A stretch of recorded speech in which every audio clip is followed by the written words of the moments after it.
அன்பென்ற மழையிலே அகிலங்கள் நனையவே அதிரூபன் தோன்றினானே, வைக்கோலின் மேலொரு வைரமாய் வைரமாய் வந்தவன் மின்னினானே, விண்மீன்கள் கண் பார்க்க சூரியன் தோன்றுமோ, புகழ்மைந்தன் தோன்றினானே, கண்ணீரின் காயத்தை செந்நீரில் ஆற்றவே சிசுபாலன் தோன்றினானே.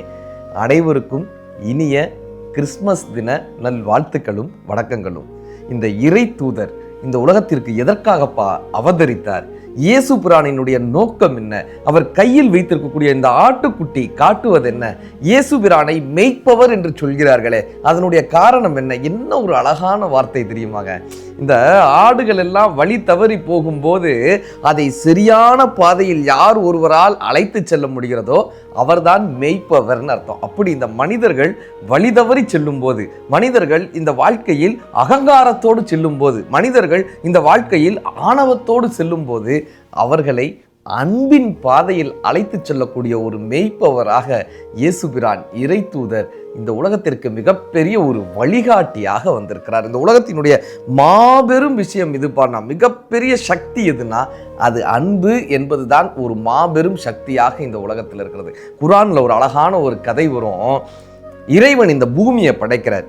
இந்த பூமியை படைச்ச உடனே பூமி ஆடிக்கொண்டே இருந்திருக்கு. எல்லாரும் கேட்டிருக்காங்க, இந்த பூமி ஆடுதே, என்ன பண்ணலான்னு. பூமியினுடைய இந்த அசைவை நிறுத்துவதற்காக மலைகளை இறைவன் படைத்தாராம். இப்ப போய் இறைவன்கிட்ட கேட்டிருக்காங்க, இந்த மலைகள் தான் இந்த பூமியிலேயே உயர்வானதா, சக்தி வாய்ந்ததா? பூமியினுடைய ஆட்டத்தை நிறுத்தி வைக்கக்கூடிய இந்த மலைகள் தான் உலகத்திலேயே சக்தி வாய்ந்ததான். இப்ப இறைவன் சொன்னாராம், இல்ல, இந்த மலையையும் உடைக்கக்கூடிய இரும்பு, இந்த மலையை இரும்பால் உடைத்து விட முடியும். அப்ப இரும்பு தான் சக்தியான்னு கேட்டிருக்காங்க. இல்ல, இந்த இரும்பை தீயினால் உருக்கி விட முடியும். அப்ப தீ தான் உலகத்தினுடைய சக்தியான்? இல்ல, இந்த தீய தண்ணீரால் அணைத்து விட முடியும். அப்போ எதுதான் உலகத்தில் இருக்கக்கூடிய மாபெரும் சக்தின்னு இறைவன்கிட்ட கேட்கிறாங்க. இறைவன் சொன்ன வார்த்தை என்ன தெரியுமா? வலதுகை உதவுவது இடதுகைக்கு தெரியாத வண்ணம் எவன் ஒருவன் நினைத்தவுடன் மற்றவர்களுக்கு உதவி செய்கிறானோ, எவன் ஒருவன் பசித்தவன் கண்களை பார்த்தவனுக்கு பசிக்கிறது என்று தெரிந்து அவனுக்கு உணவளிக்கிறானோ, எவன் ஒருவன் கஷ்டப்படக்கூடிய மனிதனை கண்டு தானும் கஷ்டப்படுகிறானோ, எவன் ஒருவன் அடுத்தவரினுடைய கண்ணீரை தீர்த்து வைக்க வேண்டும் என்று நினைக்கிறானோ, எவன் ஒருவன் தான் பிறந்த இந்த பூமியில், தான் வாழும் இந்த பூமியில் தன்னுடைய சக பயணியான இன்னொரு மனிதனை நேசிக்க கற்றுக்கொள்கிறானோ, இந்த உலகத்தில் உள்ள அத்தனை பேரிடமும் அன்பு செலுத்துவதற்கு யாரால் முடிகிறதோ அவன்தான் இந்த உலகத்தில் மலையை விட, இரும்பை விட, நெருப்பை விட, காற்றை விட, நீரை விட மிக மிக சக்தி வாய்ந்தவன் யார் என்று சொன்னால், தன்னோடு இருக்கக்கூடிய சக மனிதர்கள் மீது அன்பு செலுத்துவதற்கு எவனுக்கு தெரிகிறதோ அவன்தான் இந்த உலகத்தினுடைய மாபெரும் சக்தியானவன். அதை தானே அவ்வை கற்றுக் கொடுக்குறாங்க. அறம் செய்ய விரும்புனாங்க இல்லையா? அறம் செய்ய விரும்பு.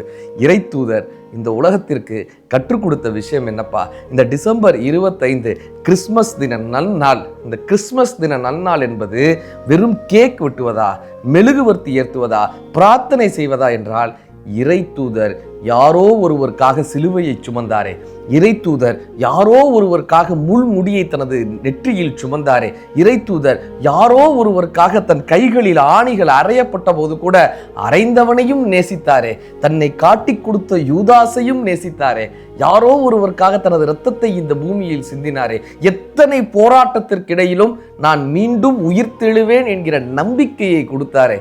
அப்படி ஒவ்வொருத்தரும், யார் ஒருவன் அன்போடு இருக்கிறானோ, யார் ஒருவர் அறத்தோடு இருக்கிறாரோ, யார் ஒருவர் உடன் பிறவாமலும் இரத்த பந்தம் இல்லாமலும் கூட யாரோ ஒருவருக்காக கண்ணீர் சிந்துகிறார்களே, அத்தனை பேருமே இறை தூதர் தாங்க. தமிழ்ல ஒரு அற்புதமான ஒரு பாட்டு வரும். உடன் பிறந்தார் சுற்றத்தார் என்று இருக்க வேண்டாம், உடன் பிறந்தார் சுற்றத்தார் என்று இருக்க வேண்டாம், உடன் பிறந்தே கொல்லும் நோய், உடன் பிறந்தே கொல்லும் நோய், உடன் பிறவா மாமலையில் உள்ள மருந்தே பிணி தீர்க்கும், அம்மருந்து போல் வாரும் உண்டுன்னு ஒரு வார்த்தை உண்டு. என்ன தெரியுமா அர்த்தம்?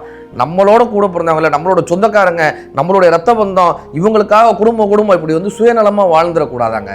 சுயநலம் சில சமயம் இந்த நோய் இருக்கு பார்த்தீங்களா, இந்த நோய் நம்ம கூடயே பிறக்குமா, நோய் கூடயே பிறக்குமா. எப்படி இப்போ சொல்றாங்களே டாக்டர்ஸ்லாம், பிபின்றது ஜீன்லேருந்து வருது, சுகர் ஜீன்லேருந்து வருதுன்னு.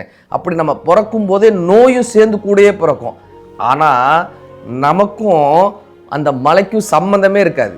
ஏதோ ஒரு மலையில் ஏதோ ஒரு மூலிகை தோன்றும்ல, அந்த மூலிகை நம்மளுடைய உடல் நோயை தீர்க்கும்.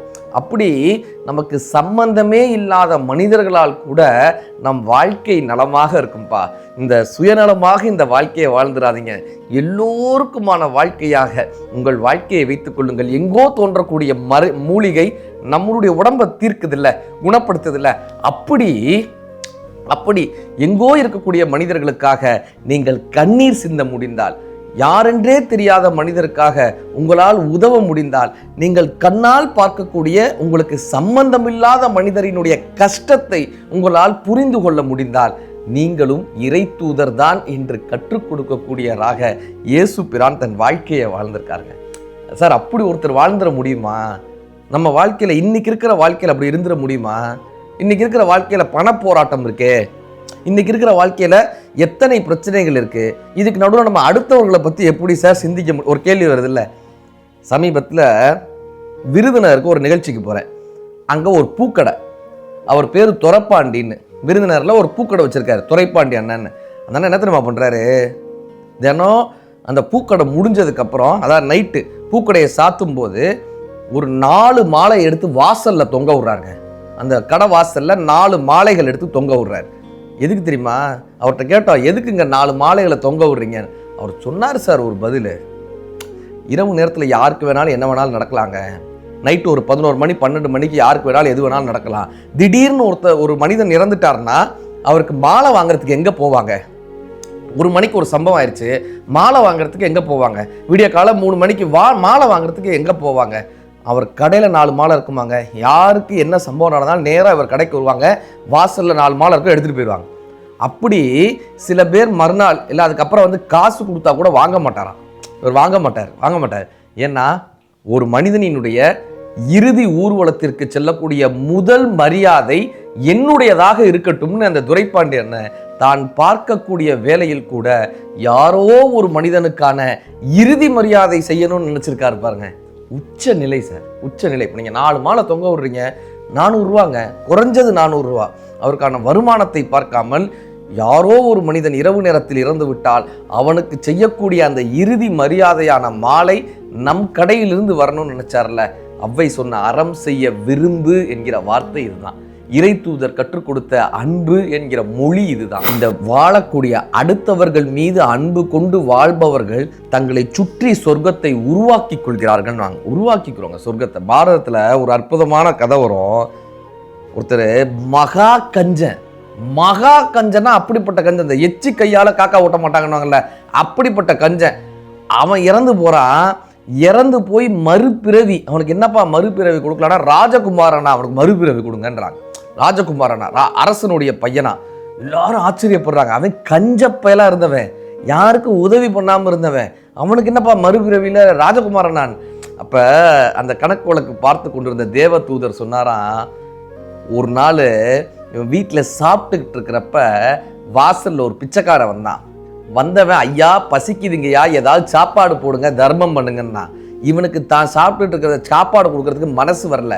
இவன் என்ன தெரியுமா பண்ணா, வேமா போய் கையை கழுவிட்டு எங்கள் வீட்லேயே சாப்பாடு இல்லைப்பா, இவன் சாப்பிட்டுட்டு இருக்கிறவன், எங்கள் வீட்லேயே சாப்பாடு இல்லைப்பா, நாங்களே சாப்பாட்டுக்கு கஷ்டப்படுறோம்ப்பா, நாங்களே போராடுறோம்ப்பா, எங்ககிட்டயே சாப்பாடு இல்லைப்பான்னு. இந்த பிச்சைக்காரன் இப்படியே பார்த்துருக்கான். ஆனால் உனக்கு ஒரு உதவி செய்ய முடியும். என்ன தெரியுமா? இப்படியே நேராக போனேன்னா அங்கே ஒரு கோயில் வரும், அந்த கோயிலில் அன்னதானம் போடுறாங்க, போய் சாப்பிடுன்னு அனுப்பி விட்டாரு. அந்த பிச்சைக்காரன் போய் அந்த கோயிலில் அன்னதானம் சாப்பிட்டதுக்கப்புறம் அந்த வயிறு இருக்குல்ல, அது நிரம்பினதுக்கப்புறம் அந்த வயிறு வாழ்த்துச்சான். அந்த புண்ணியவன் தானே இந்த கோயில் இங்கே இருக்குன்னு சொன்னார். அவர் சொன்னதுனால தானே இங்கே வந்தோம், அவர் சொன்னதுனால தானே சாப்பிட்டோம், அவர் சொன்னதுனால தானே நம்ம வயிறு நிறைஞ்சது. அந்த புண்ணியவான் நல்லா இருக்கணும்னு அந்த பசித்த வயிறு வாழ்த்தியதான். அந்த வாழ்த்து இவரை ராஜகுமாரனா மாற்றுச்சான். அப்படி பாரதத்தில் ஒரு துணை கதை வரும்.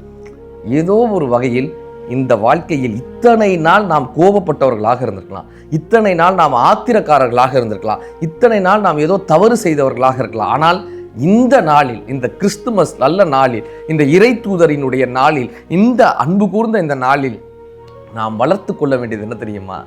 ஏதோ ஒரு வகையில் ஒரு நல்ல கருணையான வார்த்தைகளின் மூலமாக, கருணையான செயல்களின் மூலமாக, இந்த கருணையான பார்வையின் மூலமாக நாம் இந்த சொர்க்கத்தை நாம் வாழும் இடத்திலேயே உருவாக்கி விட மாட்டோமா, பிறர் கஷ்டங்களை ஏற்றுக்கொள்ள மாட்டோமா என்கிற ஒரு பெரிய அன்பைத்தான் இறை தூதர் நமக்கு போதிச்சுட்டு போயிருக்கார்.